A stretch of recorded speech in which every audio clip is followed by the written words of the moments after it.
L'agent Smith était excédé. Cela faisait plusieurs heures à présent qu'il interrogeait Morpheus de manière brutale, sans parvenir à le faire craquer. Jamais n'avait-il été aussi proche du but de sa mission. Arracher à un être humain qui le connaîtrait le moyen d'accéder à Zion, la dernière ville résistante. Il était à deux doigts, pourtant. Mais la volonté de Morpheus se trouvait tout entière maintenue par la conviction qu'il venait de découvrir l'élu, celui qui, précisément, permettrait à Zion de se soulever contre le règne des machines représenté par Smith. En un geste inattendu, l'agent décida donc de s'adresser au capitaine rebelle de manière directe, privée, et déconnecta son oreillette de la matrice. « J'aimerais partager une révélation que j'ai éprouvée pendant le temps que j'ai passé ici, lui dit-il après s'être carré sur une chaise. Elle m'est parvenue lorsque j'ai entrepris de classifier votre espèce. J'ai réalisé que vous n'étiez pas véritablement des mammifères. Tout mammifère sur cette planète développe de façon instinctive un équilibre naturel avec son environnement, mais pas vous, les humains.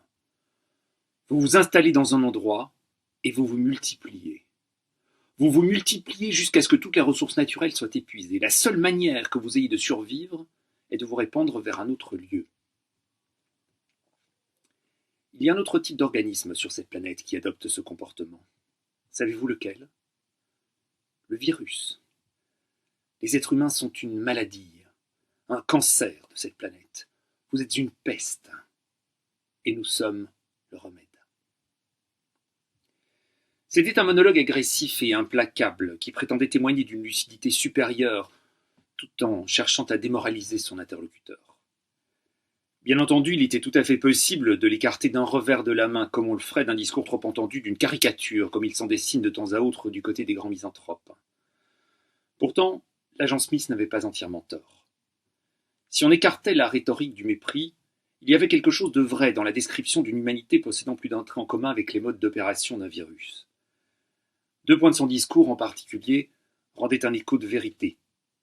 Celui voulant que ce qui caractérise les êtres humains et les virus soit leur tendance à se déplacer, et celui selon lequel cette tendance soit liée à la gestion des conséquences de leur multiplication sauvage, c'est-à-dire de leur quantité. Un mot synthétisait ces deux points, le mot de logistique.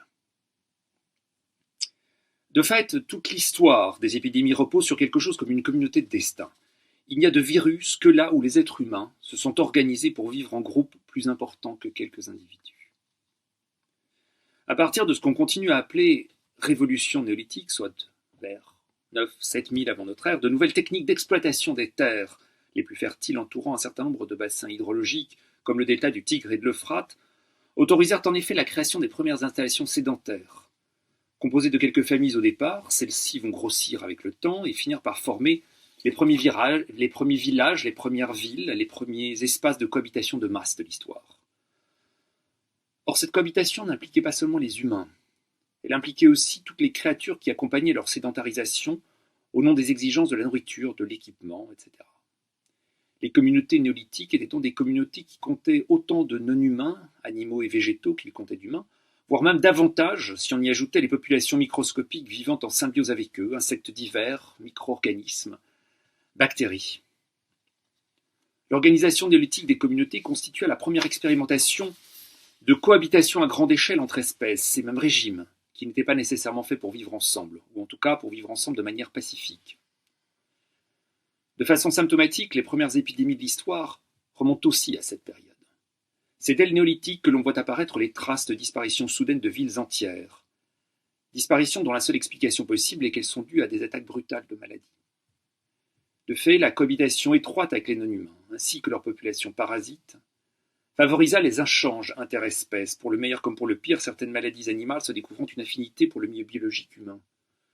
Très tôt donc, le fait que les humains aient découvert des techniques permettant d'assurer un mode de vie plus stable et une exploitation plus efficace de l'environnement conduisirent paradoxalement au renforcement d'autres types de menaces à sa survie, les virus bénéficiant aussi des résultats des innovations humaines. Mais ce n'est pas tout. À côté de la mise en place d'une écologie nouvelle dont les effets secondaires n'étaient pas maîtrisés par ceux qui s'en voulaient les principaux bénéficiaires, les techniques d'exploitation du monde développé dès le néolithique favorisèrent cette diffusion. Pourvu que certaines ressources fussent présentes, pour l'essentiel de l'eau, Il était possible d'acclimater les technologies et les stratégies développées dans les grands bassins fertiles. Il suffisait pour ça d'en adapter les réseaux logistiques. Donc au début, les premières routes ainsi que les premiers systèmes d'irrigation et de canalisation de l'eau. De les adapter au contexte local. Depuis toujours, les humains avaient été nomades. Ils connaissaient mieux que personne l'importance de la circulation, de sorte qu'au moment où ils décidèrent de s'installer en un lieu spécifique, ils se contentèrent de renverser le mouvement de celle-ci. Plutôt que passer leur temps à se déplacer, ils organisèrent progressivement les moyens de faire venir les choses à eux, que ce soit l'eau précisément, ou plus tard des céréales, du bétail, des travailleurs et ainsi de suite.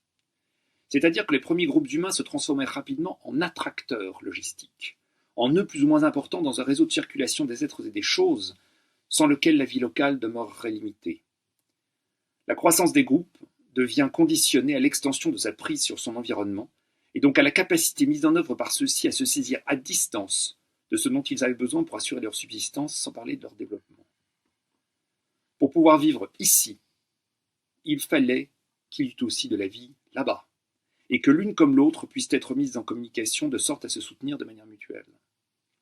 Comme il fallait s'y attendre, cette extension progressive de la gestion de la vie ne fut pas sans conséquence sur la manière dont les populations parasites des êtres humains y aménagèrent leur place.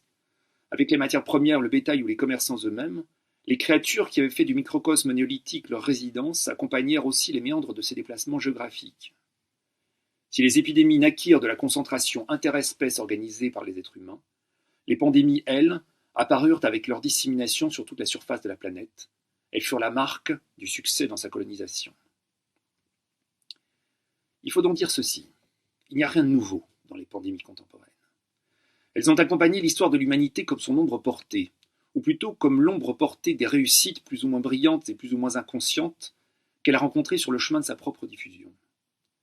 Il sera même possible de dresser une sorte de liste des pandémies qui servirait de contrepoint à la narration traditionnelle des étapes considérées comme les plus décisives de la conquête humaine de la planète.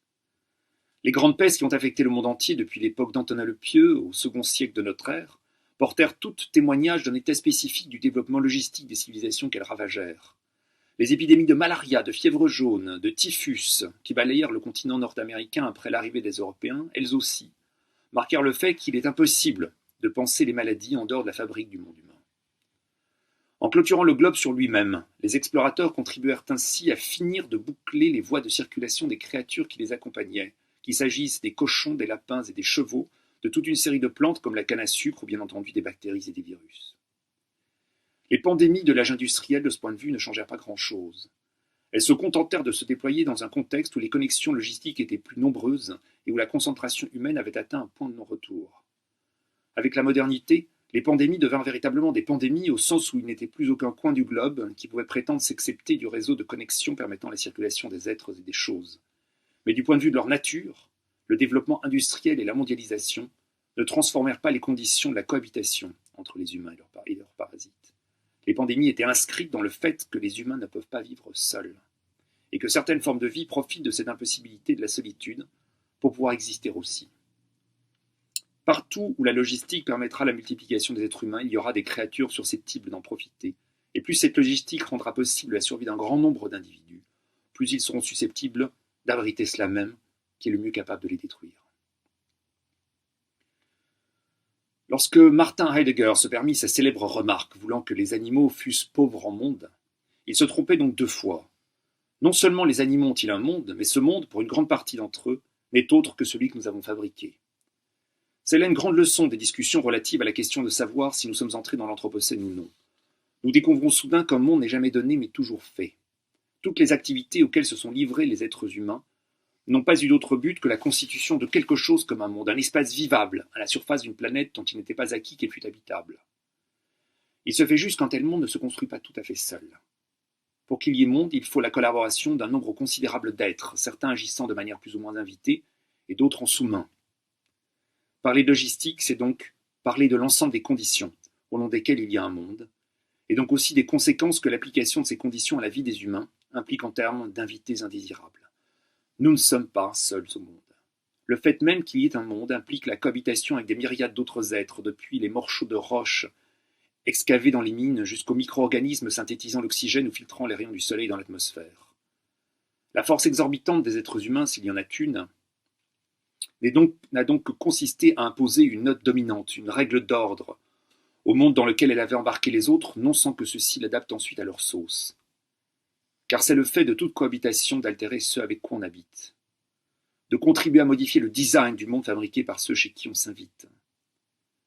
Dans le cas des pandémies, cette altération peut être mortelle pour toute une série d'individus. Pour les autres, elle constitue plutôt une manière de tirer les ultimes conséquences des facilités offertes, jusqu'à ce que, par une réaction de défense, celle-ci soit fermée. Il serait stupide de croire que nous pourrions l'empêcher, que nous serions capables de décider de l'accès au monde, comme nous prétendons décider de l'accès de telle ou telle catégorie de personnes sur le territoire de telle ou telle nation. Dans un monde, fermer une porte équivaut toujours à ouvrir une fenêtre. Une conclusion essentielle doit être retirée de tout ceci, une conclusion radicalement opposée à celle que l'agent Smith voulait faire comprendre à Morpheus afin de le démoraliser.